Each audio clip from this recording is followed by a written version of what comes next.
Welcome everybody to this marvelous occasion, the Articulation series, where art informs Torah and Torah forms in art.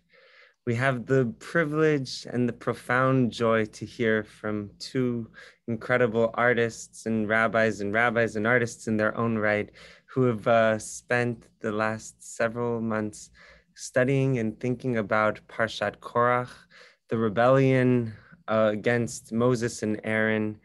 And without further ado, let me introduce to you our rabbi and artist. We have Rabbi Chazzan Jessica Kate Meyer, who currently works at the Kitchen in San Francisco. She was ordained by Hebrew College Rabbinical School and strives to build community through prayerful music and music through prayerful community. You heard her voice illuminate your screens just before she launched an album, Shabbat in the Kitchen, and we're excited to hear from you. We also have artist Naomie Kremer, a painter, video artist, and stage designer. She has exhibited widely in the US and abroad. Her work is in many private and public collections, including the Whitney Museum of American Art, the Berkeley Art Museum, the Fine Arts Museum of San Francisco, and the US Embassy, Beijing, China. Without further ado, Rabbi, would you please frame the portion for us? Sure. Hello. It is really wonderful to see you. And it is a tremendous blessing to get to work and study and collaborate and create with this tremendous artist, Naomie Kremer. Wow. And this project was really a continuation of a collaboration that we began around the Song of Songs, where we created a multimedia performance concert of music and artwork from and inspired by the Song of Songs, right in time for Pesach. And maybe at some point during, we can also share from a little video footage that amazingly Naomie collected from the performance. When we started to learn together Parshat Korach, what I loved was Naomie was like, I know exactly where we're going. It was, I was like, okay, let's start from the beginning. And we did, we really took on the Parsha. Naomie said, I want to go to that blossoming staff. That was really the place, that. And I want to hear more, Naomi, about like how that was calling to you. But that was really immediately became the center of our learning. And what I also discovered in our learning together was, because Korach as a parsha, which begins with this rebellion and attempt to overturn the whole hierarchy and structure of the Israelite government in the wilderness, for some reason, this staff gets short shrift in a lot of the commentary. Everybody wants to focus on Korach. What did Korach take? What was it? This was an argument not for the sake of heaven. Korach becomes the kind of default star of this show, and his name, of course, is the Parsha. And what's amazing is, this moment at the end, close to the end of the Parsha, after the rebellion has been put down in a really, in an otherworldly display of domination and power, God, opening the earth and swallowing Korach and his band of mutinous people. That after that there is this quieter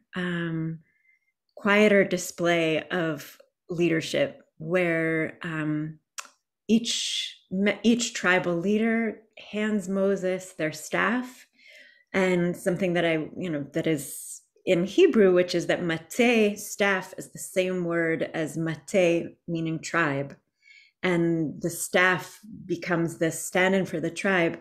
And each prince, each tribal chief, hands over their staff to Moses, and Moses lays them against in the Holy of Holies, lays them against the ark, and through the night they then step away from the space, and when they come back in the morning, Aaron's staff has flowered and produced almonds. So from this staff, from this kind of dead piece of wood, sprouts and blossoms this incredible life force. And this display teaches all of the Israelites that Aaron and the Levite tribe are the rightful leaders within the greater community.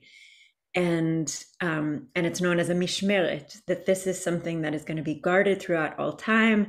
And there's midrash that says, like, through the first and second temples, this amazing staff with its blossoms and its fruit, it stood in the temples, and only when it was stolen and pillaged as part of the temple being pillaged, that is when it disappeared. But until then, it stood there as this reminder of the leadership role of the Kohanim, of the priests, and of the Levite tribe. So this is where we dove in, and I'm really excited to hand over to you, Naomi.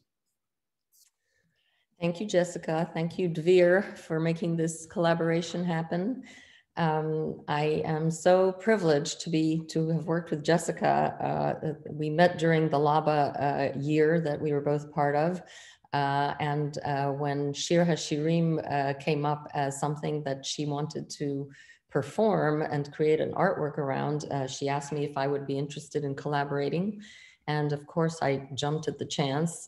Jessica's approach to the Bible and to study and to Torah and to ethics and spirituality is just completely inspiring and beautiful and positive. And so I was very moved by her and her work. And I have to say that having been raised in Israel, I was born there and lived there till I was 8 years old. And my father was a huge lover of the Torah and the commentary and all that. As an intellectual experience, I have to say, more than a religious one. So we were not really that religious, but we read the Bible every Saturday, in Israel. It was the one day of the week he didn't work. And And it was so moving to me. He even taught me how to sing it, which is not something you did with girls, certainly not at that time. So one of his favorite things was Shir HaShirim. And he, was of the, persuasion that it was as much a document of love, human love, as, God's love. So it was a very exciting and slightly racy, I guess, Hebrew experience for me. I have to say that the other thing that I always really was somehow triggered by, or in a good way, was the Hebrew alphabet, which was the first alphabet I learned how to write. And I actually learned to read at a very young age, like long before school, because, eventually, I would be read to, and I was read Bible stories, and they had pictures, beautiful pictures attached to them. So it was really, and we lived a very simple life in Israel. We were not at all well off. So this imagery was very rich for me, and it opened up a world that just fed my imagination and kind of got me going. And one of my earliest memories is just making olives, like practicing Hebrew, writing Hebrew, and it was like drawing the letters. So I've always had a strong attachment to the Hebrew alphabet from childhood. So working on Shir HaShirim with Jessica was just a huge joy, and perhaps at the end of the conversation we'll show you that. But then when this collaboration came up through Dvir and the Amen Institute, and I have to say that I am not a practicing Jewish person anymore, and haven't been for many, many years. But it's been, and my subject matter has had nothing to do with Judaism really, other than a few projects that I did connected to my family history and my father, particularly his childhood in Poland. And he studied in a yeshiva and till he was 21, which was the subject of a lot of pain for him, in fact, because he felt completely ill-prepared to live in the world. So it was always a very mixed thing for me, Judaism and the commentary and the Bible and all that. It was beautiful and it was poetic, but it was also something that I was a little, pained about, I guess, from my father's experience. So this collaboration and working on this subject again has allowed me to re-enter that world and all that with a positive sense of its beauty and its positivity. And so when this came up, and so the Parsha is Korach, and it's a very violent parsha actually, and there's there are many images that involve death and destruction and rage, and rebellion, the rage of God, at the rebelliousness of Korach and his followers. And for me, and first of all, I could have, I suppose, focused on some kind of abstract depiction of this rage, because I am basically an abstract artist. I paint abstractly, but I always start with something in the real world, and it could be, text. It could be what I see, scenery, visual experiences, art. I look at a lot of art, a lot of other people's art, and can be music. I work with music quite a bit. So for me, the idea of focusing on this turmoil, I just didn't want to go there. I didn't want to spend time there. Whereas the one beautiful and kind of rational, but also magical, part of the chapter that proves God's chosen, his choosing of Aaron and the leadership that the Israelites had. Was this staffs and the flowering of the staff of Aaron. Also, I like the idea of the linearity. So, I look for words that trigger a visual. And so this particular section really triggered a lot of visual ideas. The way I paint and the way I work in video are very similar. I work with a buildup of layers. And with paint, it's color and, you know, the material of the paint. With video, it's clips. And at this point, having worked in video for quite a long time, probably about 20, not much more than 20, 22 years now. I was kind of a late developer in that regard. I have so many reference points and so many clips and things that I've worked on over the years that in a way it's like a tool chest. It's like a paint box of video. So when it came time to work on this, I remembered something that I had worked on that included a painting that was animated and then the moon going across it. And I thought this was a perfect sort of trajectory to depict the flowering, you know, the moon going from dark, you know, the moon comes up, you know, when it's dark, and then it gradually traverses the sky. And then by morning it's gone, and we have the sun in its place. And so that proved to be the, you know, that was the structure over which I wanted to show first the placement of the staffs, and then the one bursting into flower. And then I inserted the few lines of text that, you know, since as I mentioned, I love Hebrew text, they flowed over. Can we show that video now, please? So it's very short. It's about 1 minute and 15 seconds.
Thanks.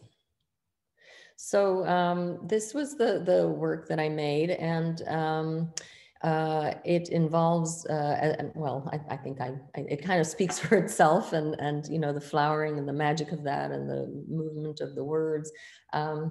And I see I have about 1 minute left to talk. So I'm just going to say that a little later on, perhaps we can go through some of the, some of my other work. I work with nature a lot because it's something that really inspires me. And movement, the way things move in nature is something that I observe and I videotape, and I really make reference to in a lot of my work. And it's fascinating to study the different types of motion. And, you know, growth is, of course, one kind of motion, you know, because you're going from, you know, the process of growing is a movement from nothing to something. And so that's something that also really nourishes what I work on and how I work. So I guess we're carrying on now with Jessica. You know, actually what you were just saying about the, you know, the nothing to something,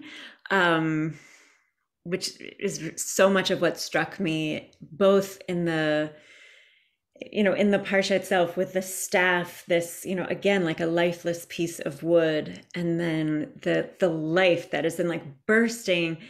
And the commentators point out that, of course, it has to be the almond blossom and the almonds because they are the first and the fastest blossomers. Like we were talking about how, you know, Naomi's birthday is on Tu B'Shvat. and that, you know, in Israel, like that is the first sign of spring. The earliest by far is the almond tree, and you can see like that shock of kind of ploofy white pinkish blossoms, and that this kind of like, it's not only life emerging from nothing or from lifelessness, it's like really teeming, excited, enthusiastic life that's coming, you know, like the first to arrive. That it has to be that almond. It's not like a, you know, a fig taking its time. It's rushing in with the first sign of spring and of life. I also was really struck, because, you know, Naomi and I were talking about kind of the score for this piece. When we worked together before, we started, like the music was where we started, and Naomi was like, "Send me the music." You know, and we're, you know, I was really deeply inspiring to watch how you know, you start with this, with the sound, and then the vision really arises from there, and the movement of the art and the visual and the music weave together.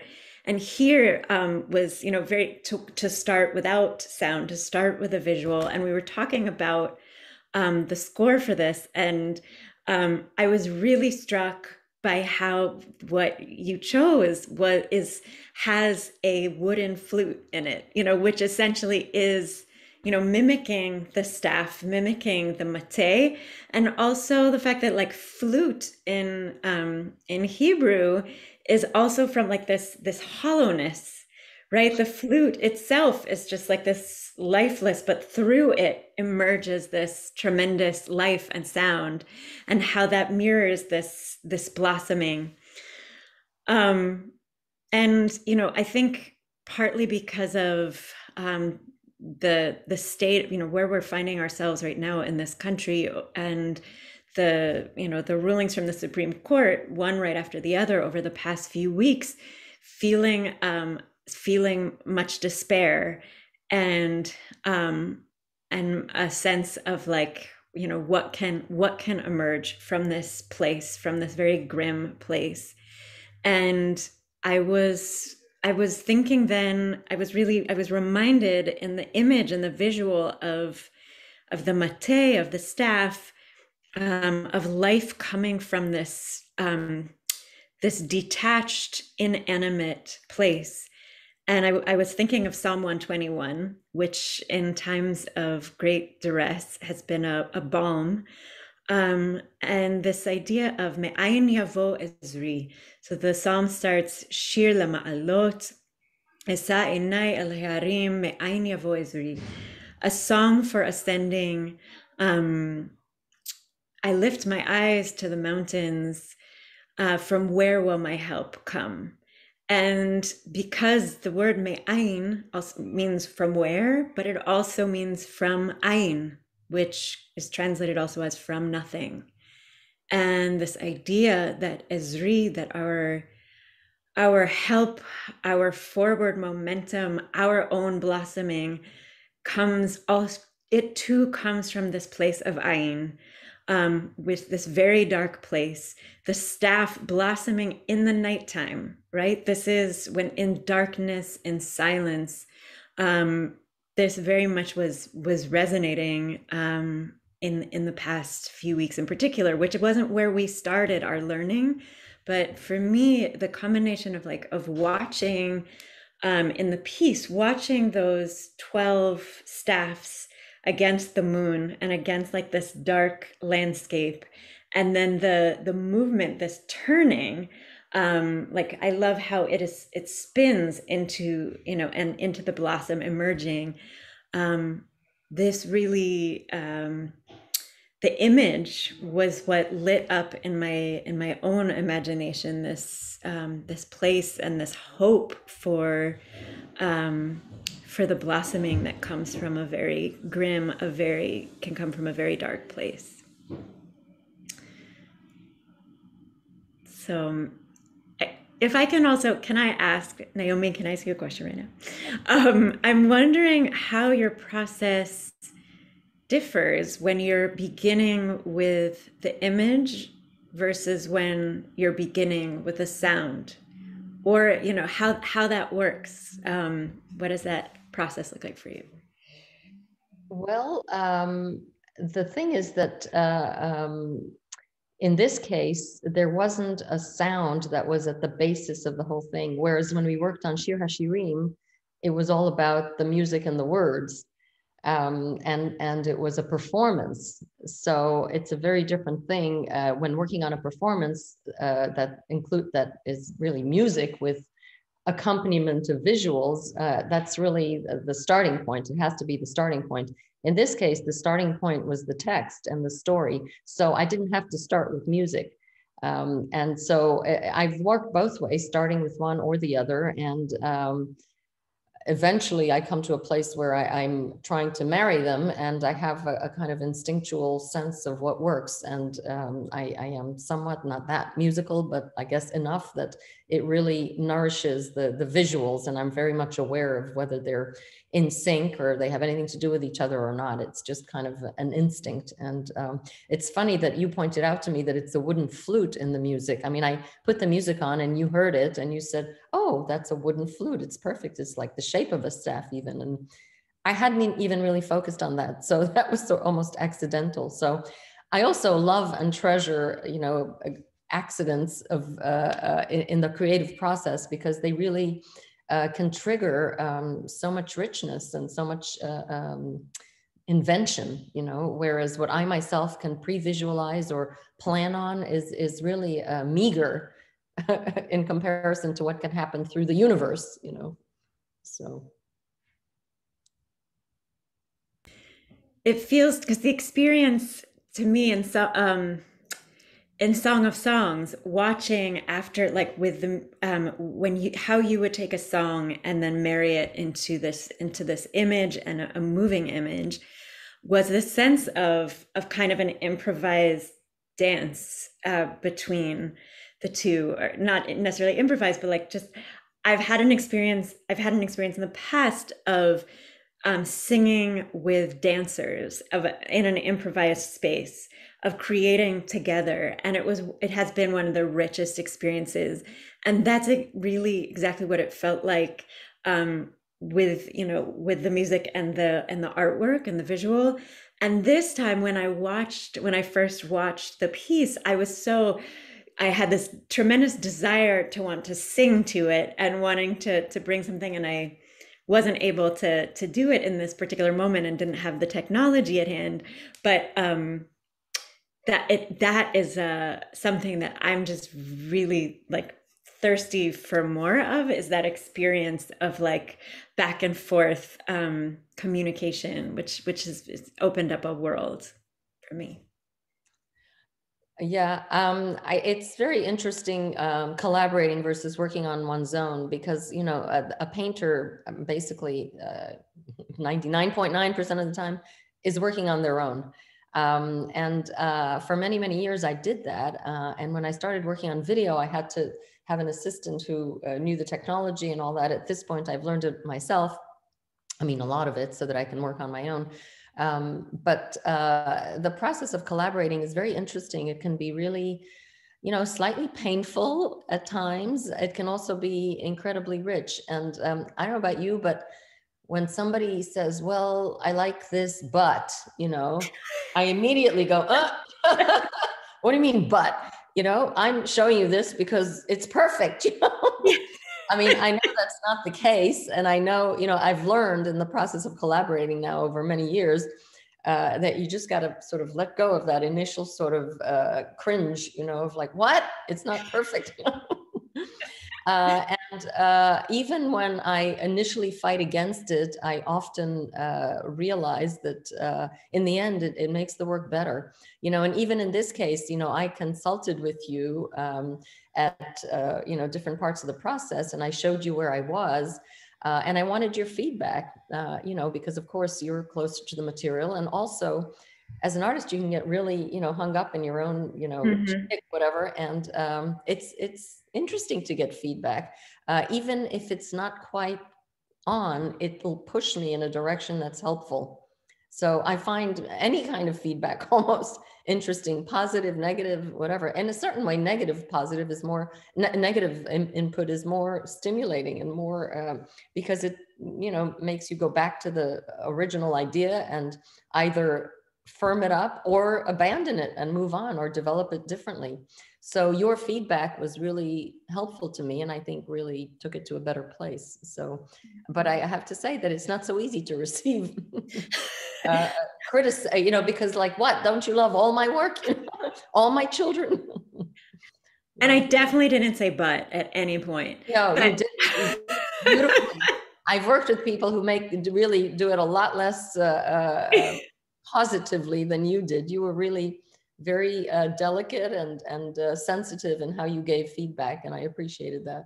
And it's also very Jewish. This process of chavruta, of being in conversation, of creating in conversation. And I feel like as somebody who performs, creating on my own is so hard. Like, I am in awe of your process of spending all the time, in your own space and then emerging. I feel like in some ways, I create in chavruta. I want to work towards being able to do that more, to create in my own space. But I feel that so much of my own process creatively is in conversation. Yeah. It's interesting you say that, because for me, in a certain way, I am often in conversation with my previous work. So that is kind of how I avoid that feeling of looking at a void, so especially with video. With painting, it's more of just the empty canvas. But I've always loved that potential and the freedom and the unknowns of looking at an empty canvas. And just starting, and I start from, as I say, I often listen to music, and rhythm is a big part of my work. So should we show a few paintings at this point, Dvir?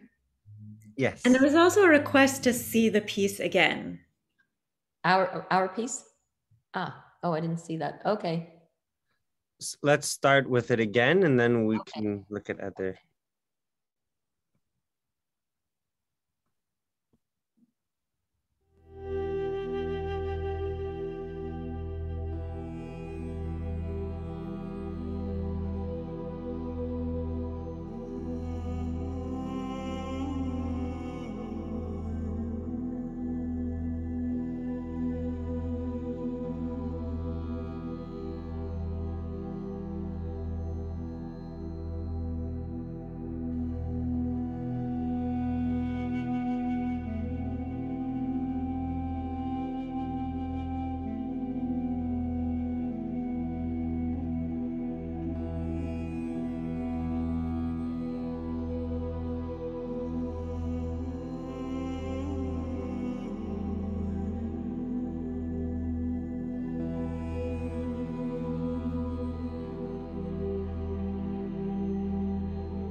I also love how the matot, how the staves, all of them are present throughout the whole piece, that there isn't a disappearance of these staves, and that, we know that from Midrash that Aaron's staff, when it says that Aaron's staff is among them, that his is in the center, so that no one would say, oh, his was on the end and that's why it sprouted.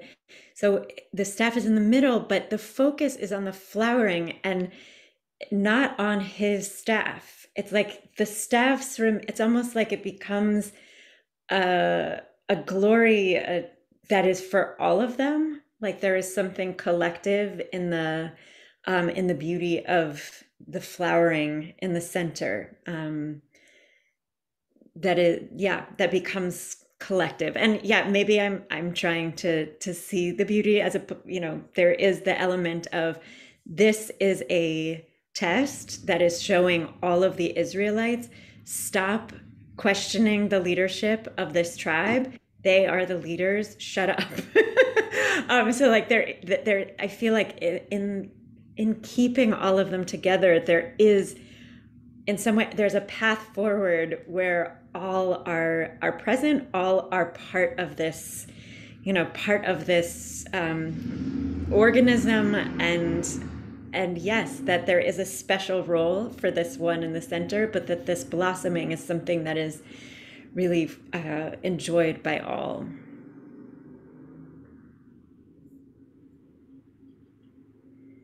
I didn't mean to stop the conversation with that. Someone had a question about this. I noticed. Let's see. Let's wait for the desktop to come back. The question is, isn't Korach also about how criticism is given and received? Yes. So this is, back to, Korach as being the central character who gets a lot of airtime in the commentary, is that this understanding that arguments, that discussion for the sake of heaven is the opposite of the opposite of what Korach is bringing. So his frustration with Aaron and Moses, when he comes in, he says, Rav lechem, like, y'all are taking up too much space. You're making yourselves bigger than everybody else. And, everybody else deserves to be heard, to be seen, to be leading. And, and upon first read, if we were just reading the text, it's really difficult to find too much fault with Korach. Like, he does have, perhaps we might think he has a point. And it's through the commentary in Midrash that we learn how, Korach approached. He wasn't going for the sake of the people and saying, like, come on, everyone should have a voice, we need a more democratic process. Rather, he's coming up and he's trying to topple Moses and Aaron in order to install himself.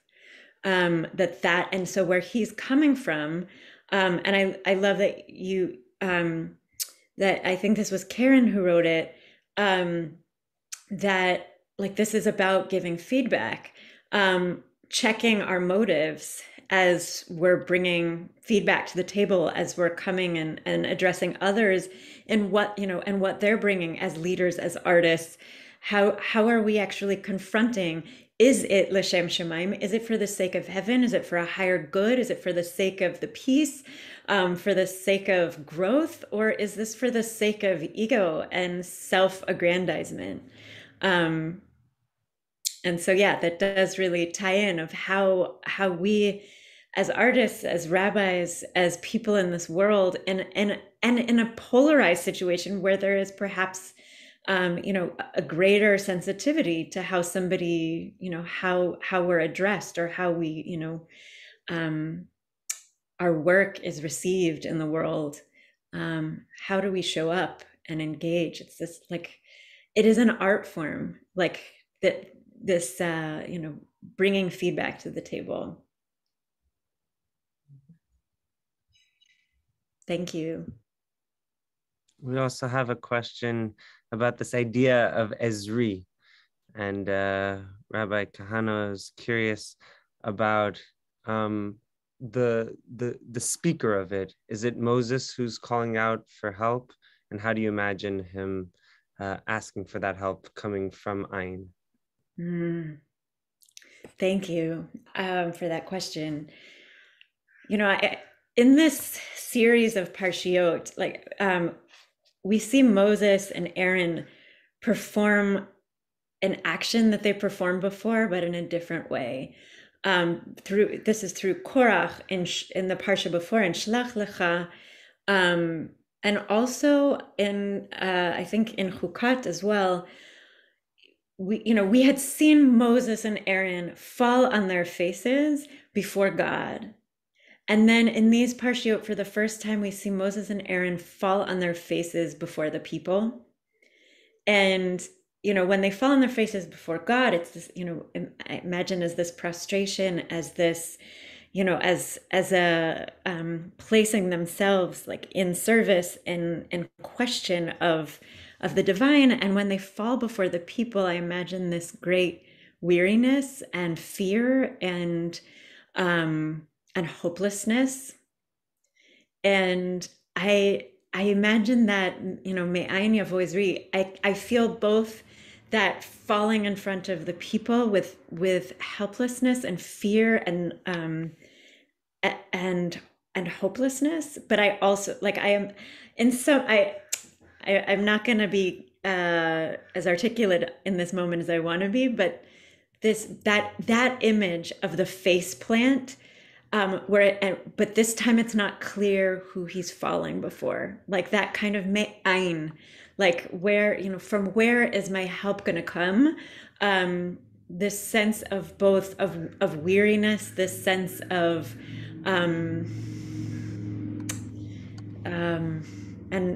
and a certain befuddlement and hopelessness. I imagine that I just, for some reason, those two actions that happen, that action that happens in this parsha and in a number of these parshiot, of falling on his face, of falling to the ground, as being that action of me'ayin, from where.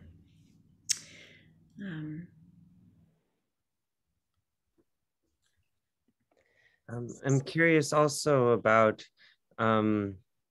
if you have any thoughts, Naomi, the staves are planted kind of upright next to one another, but the motion and the direction flows from left to right as the letters come from right to left and eventually spin from that wave of energy or of wind. I'm curious if you have any thoughts about the directionality of the movement.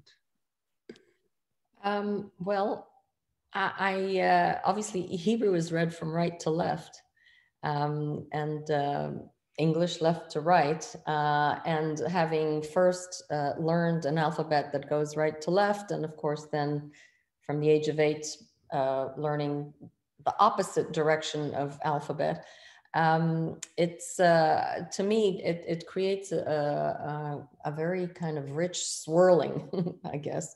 And so for me, and then the static nature of the sticks and their parallel nature provides a structure that's a really, for me, interesting counterpoint to the more loose and fluid motion with the rest of the video.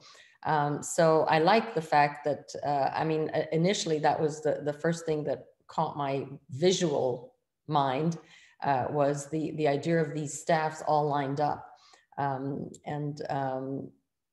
It was interesting. One of the pieces of feedback that Jessica gave me was, at first I had drawn these sticks and I had them, in the video, and Jessica pointed out that they were kind of speaking a different language than the rest of the video. And she was absolutely right. And I changed them.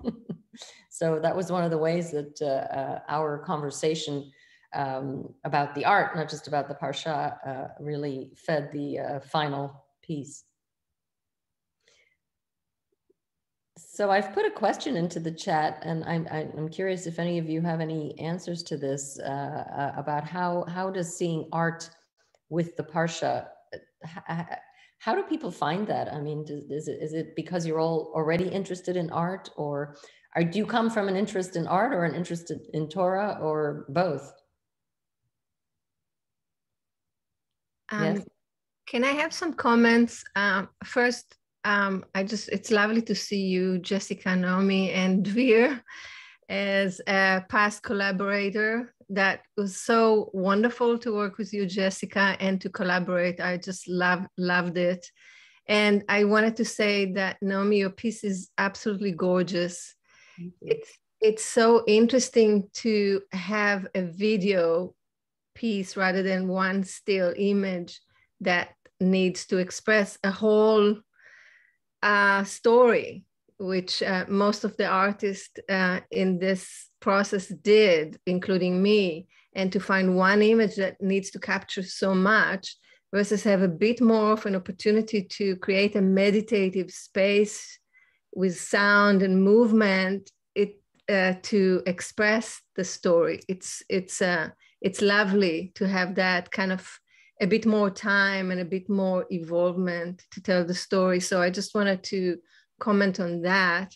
I loved, Naomie, how you went from like the blue dark night to slowly to the green and the day and the brown and eventually the flowering stuff. And what really touched me is how you use the text in that movement of flowering, that is, it's kind of waves of evolvement and flowering, that and dance movement, and how you use the text, that touched me deeply, because I think in a way that's where it's kind of like answering your question, where images and content merge, right? That you can take a content that is so kind of like heady and dance it and express it in movement. I think it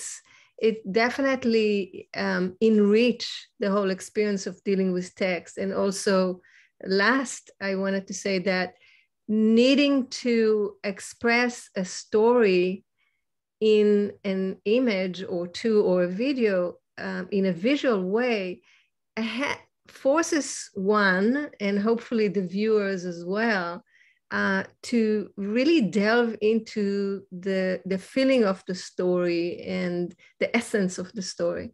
And I think it's very much enriched the experience of dealing with the story and learning. So it works for me. Wonderful. Thank you. So I just want to say that when Jessica and I worked on Shir HaShirim together, at one point she said, and there's going to be a dancer. And I thought, oy vey, you know? I just pictured some cringeworthy, you know, I don't know what, you know, that could, because I mean, the issue with art forms coming together for me is, I am not interested so much in illustrating literally what something looks like. I'm more interested in evoking a feeling. And there are many ways of doing that. And with Shir HaShirim, of course, the dancer. Can we show that little clip now, Dvir, please? She was just amazing. And it really brought all the elements, you know, from music to text to visuals to movement, you know, those are many different media. So it really made it very meaningful.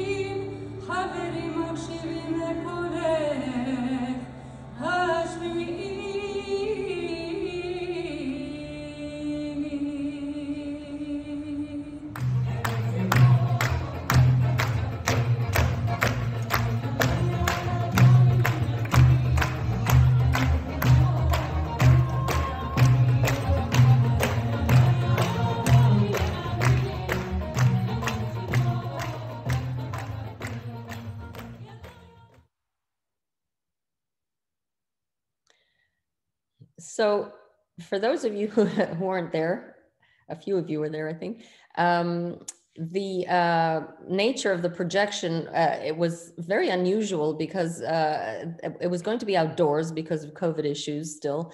And there are these, it was at the JCC in Berkeley, and there are these shade sails, they almost look like, that are placed over the courtyard just to provide shade during the day. And it occurred to us that that was the best place to project.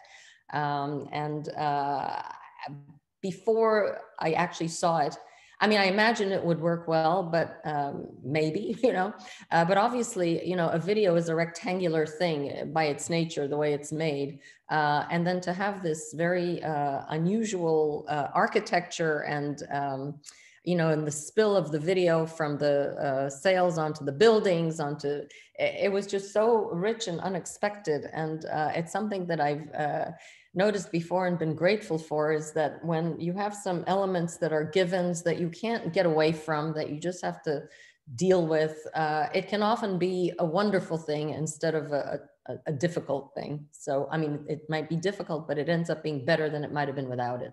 So I was very, very happy with the way that played out. Karen just wrote that it was chuppah-like, and it really was chuppah-like. It was so, it was an amazing experience. And it felt like Jerusalem because it was really the warmest night in Berkeley. Like, usually the sun goes down and woof, it was warm. It was really a magical evening.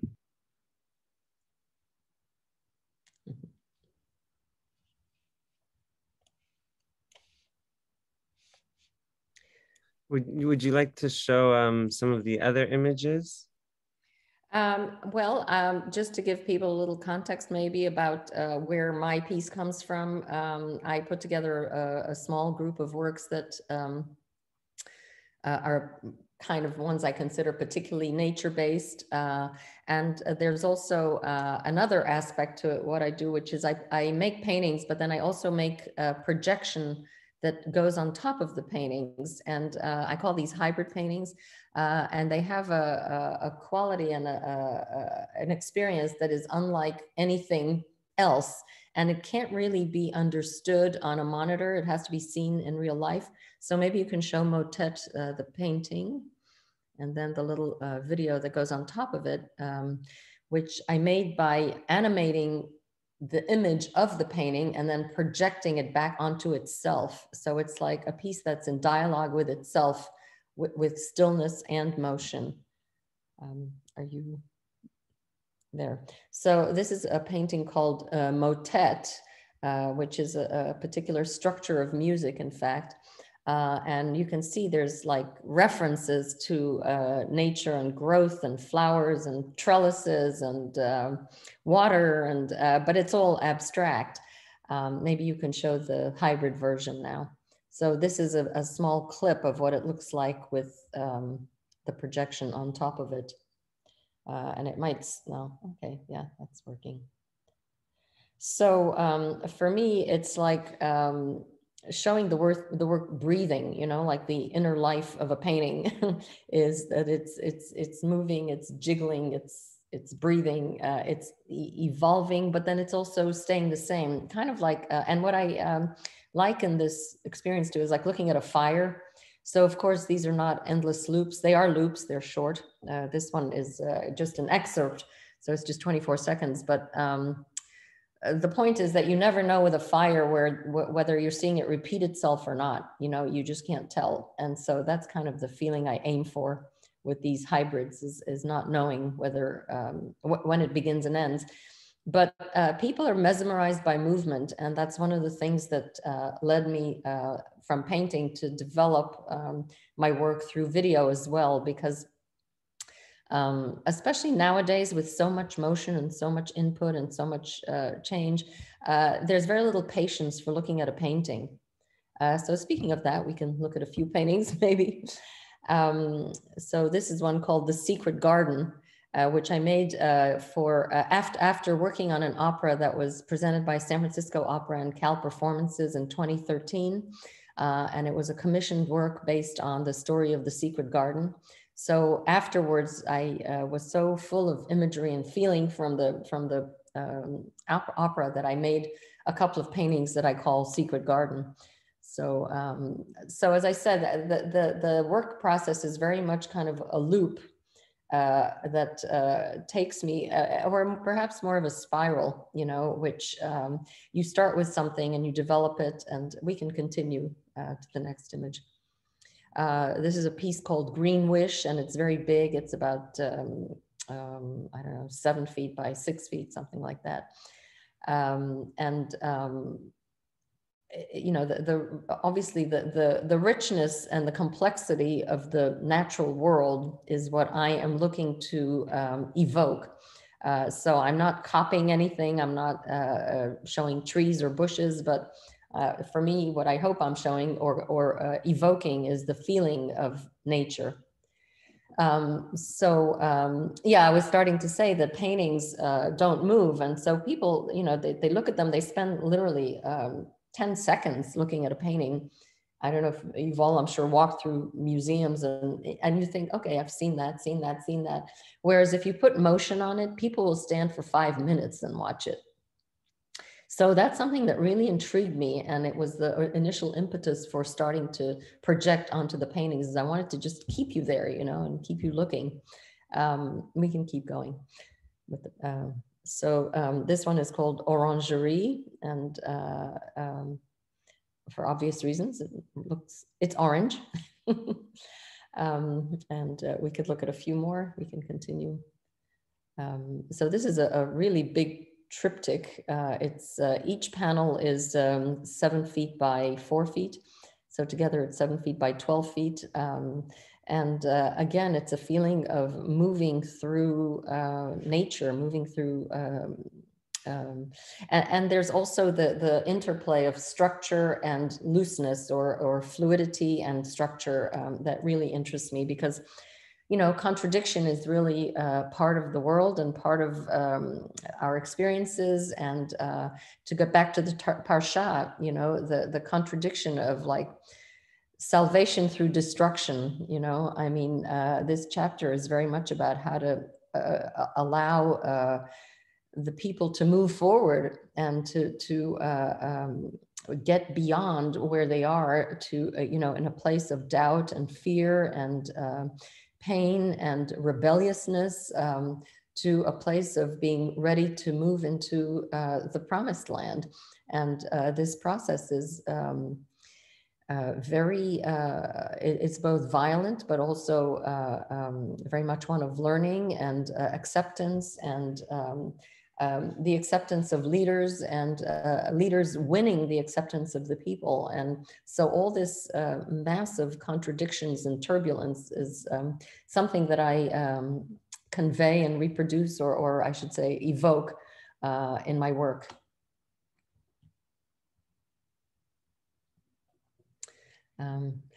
We can flip through quickly, or this one is especially flowery. Or I think we're kind of finished with our time. This one's called Green Thumb. So the titles also reference nature, which I enjoy. I mean, and when I was making the painting, I wouldn't say I necessarily thought about that, but it's partly what comes out through the experience, you know, of working. Next.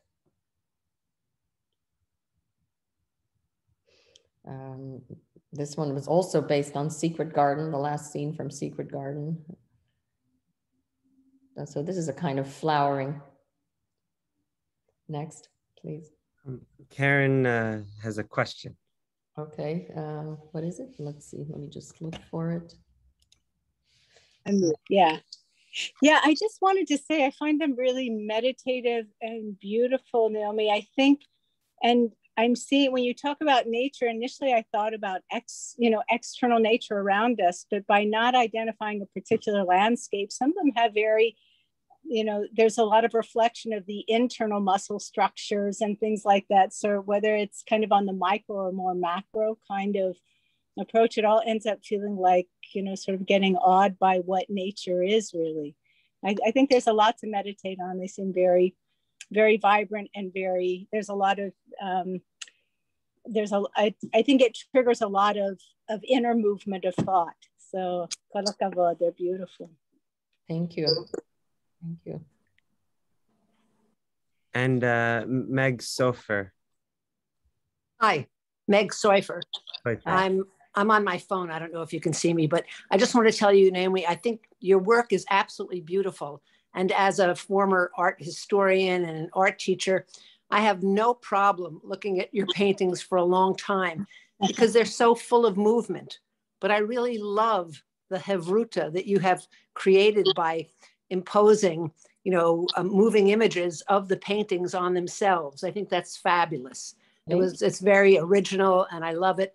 And I just really hope that you can continue or find more choreographers who might use projections of your work for their pieces. And I'd just like to tell you and Rabbi Jessica Kate that there's a very interesting article, I think it was in the Times just a few days ago, about a collaboration between the musician David Lang and the dancer Pam Tanowitz of Song of Songs, which was commissioned by the Bard at Bard College in New York, the Fisher Center. It's just a really interesting article how their work together was informed by their Jewish roots. And it reminded me of some of the things that you've been talking about today. It's been a wonderful discussion to listen to. Thank you so much. Thank you. Thank you. And I saw that article and it was fabulous and it really moved me. And I wondered if there was any video involved. And I don't think so. No, actually the set was so simple. It was really interesting because when you walked into the theater and sat down, it just looked like there were these solid stripes on the left and the right of the stage. And then it turned out that these were not solid stripes at all. They were completely movable. The dancers were coming in and out of them. And they also then lowered from the whole back of the stage was the same thing, and they lowered down. So that was this completely moving enclosure, which at first seemed like it was an enclosure, but it was completely fluid how people came through. I'm so glad you read that article. So find more choreographers to work with. Yeah. I did work with Margaret Jenkins. I don't know if you know that. Margaret Jenkins Dance Company. No, I didn't know that. Yeah, we made a piece of light moves. It's on my website, which is my name, www.naomiekremer.com. So under, there's a section called performance or video performance. Well, thank you. I was not at all familiar with your name, your work, and it was really because of Rabbi Jessica Kate that I came to this today, but I will look you up. Thank you. Thank you. Thanks so good to see you, Meg. So good to hear your voice and see you. Well, thank you. Thank you, everyone, for having attended this lively and enriching discussion. It's so beautiful that we hold on to this almond blossom because as Rabbi Jessica pointed out, the Midrash actually teaches us that the mateh that at this point is 12 distinct tribes and 12 distinct staffs originally started off as one united staff. And the blossom brings up a moment even before that, before it was a staff, when it was planted in the ground. And so in one breath, we can say that the force came me'ayin, that it came from nothing at all. Or we could say that it was a bringing back of a unity that once was and awakening it. And also just a beautiful little detail is that the animation sits as exactly 1 minute and 20 seconds, kind of reawakening that 12ness, that beautiful dozen that once was. I wish everyone a beautiful week, a Shabbat filled with deep meaning, and hopefully this conversation can spark that within all of you. Thank you. And thank you, Dvir. Thank you. Dvir. Okay. Yeah. Thanks. Bye. Bye.